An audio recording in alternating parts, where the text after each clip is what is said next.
పట్టాభి గారు good evening అండి. Good evening VK గారు. ఎంతో సుదీర్ఘకాలం అంటే 3 నెలలు నిజానికి పెద్ద కాలం కాకపోయినా ఒక రకంగా టెన్షన్తో కూడిన టైం కాబట్టి 3 monthsగా వెయిట్ చేస్తున్న డే ఇది. కానీ ప్రిడిక్షన్స్ ఒకలా ఉంటే అది పూర్తి వ్యతిరేకంగానూ లేదు, అలాగనే పూర్తి అనుకూలంగానూ లేకుండా జడ్జిమెంట్ వచ్చింది. సో ఏంటి పార్టీలో రియాక్షన్ కానీ లేకపోతే బాబు గారి రియాక్షన్, చంద్రబాబు నాయుడు గారి రియాక్షన్ కానీ ఎలా ఉంది? ఏమనుకుంటున్నారు అసలు ఈ జడ్జిమెంట్ మీద?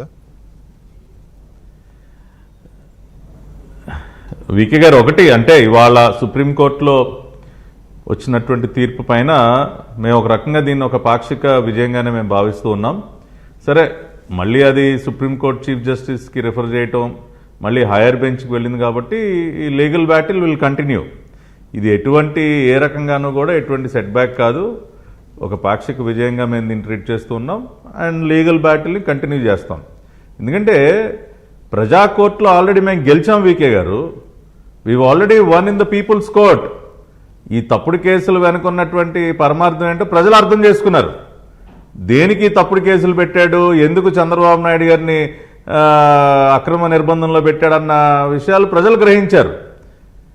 బాబు షూరిటీ, భవిష్యత్తు గ్యారంటీ, మీ భవిష్యత్తుకు నేను గ్యారంటీ అని చెప్పడం చంద్రబాబు నాయుడు గారు చేసినటువంటి నేరం ఈ సైకో దృష్టిలో. అందుకని ఆ కార్యక్రమంలో ఉండగా ఆయన పైన ఒకదాని మీద తర్వాత ఒకటి తప్పుడు కేసులు పెట్టి అక్రమంగా నిర్బంధించారు. రాష్ట్ర ప్రజల భవిష్యత్తుకి ఎవడో గ్యారంటీ ఇవ్వకూడదు. ఈ సైకో చేతిలో నలిగిపోవాలి ఈ రాష్ట్ర ప్రజలందరూ కూడా. సో బాబు గారు ఒక పక్కన ఒక ధైర్యాన్ని ఇస్తున్నారు కాబట్టి అక్రమ కేసులు పెట్టాలి, ప్రజలకు దూరం చేయాలి. ఆయనని స్కిల్ డెవలప్మెంట్ కేసులు అరెస్ట్ చేసిన రోజు నుంచి ఎన్ని తప్పుడు కేసులు పెట్టినా ప్రతి కేసుకు సంబంధించినటువంటి వాస్తవాలు ఇప్పటికే మేము వెబ్సైట్లు ఓపెన్ చేసి మరీ ప్రజల ముందు ఉంచాం. అది గుర్తుపెట్టుకోవాలి వికే గారు. AP skill development truth.com. నేను ఛాలెంజ్ చేస్తా ఉన్నా, ఇప్పటి వరకు దేశంలో అనేక మంది రాజకీయ నాయకులపైన అనేక ఆరోపణలు వచ్చాయి సార్. ఇప్పటి వరకు ఏ రాజకీయ నాయకుడైనా ఇవిగో వాస్తవాలని చెప్పి ఒక వెబ్సైట్ ఓపెన్ చేసి డాక్యుమెంట్స్ అన్ని పబ్లిక్ డొమైన్లో పెట్టారా? చంద్రబాబు నాయుడు గారు పెట్టారు. ఎందుకంటే అది ఆయనలో ఉన్నటువంటి నిజాయితీ. పుస్తకాలు ప్రింట్ చేసి ఇంటింటికి పంచిపెట్టాం సార్. ఫైబర్ నెట్ ఏంటి, ఇన్నర్ రింగ్ రోడ్ ఏంటి, ప్రతిదీ పవర్ పాయింట్ ప్రజెంటేషన్లు ఇచ్చాం. నేను స్వయంగా అనేక పవర్ పాయింట్ ప్రజెంటేషన్లు ఇచ్చా. ఎందుకు ఇవ్వగలిగాను? నేను మా నాయకుడిలో ఉన్నటువంటి నిజాయితీ. మేమే తప్పు చేయలేదు కాబట్టి ప్రతి ఒక్క డాక్యుమెంట్ని ప్రజల ముందు ఉంచగలిగాం. కాబట్టి ప్రజా కోర్టులో ఆల్రెడీ మేము అద్భుతమైనటువంటి విజయం సాధించాం.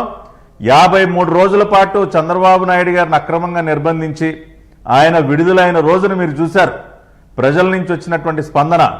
కొన్ని లక్షల మంది రాజమండ్రి నుంచి విజయవాడ రావడానికి 17 గంటలు పట్టింది సార్. ఇంకా అంతకంటే మాకేం తీర్పు కావాలి సార్? అదే ఒక అద్భుతమైన తీర్పు. నిజంగా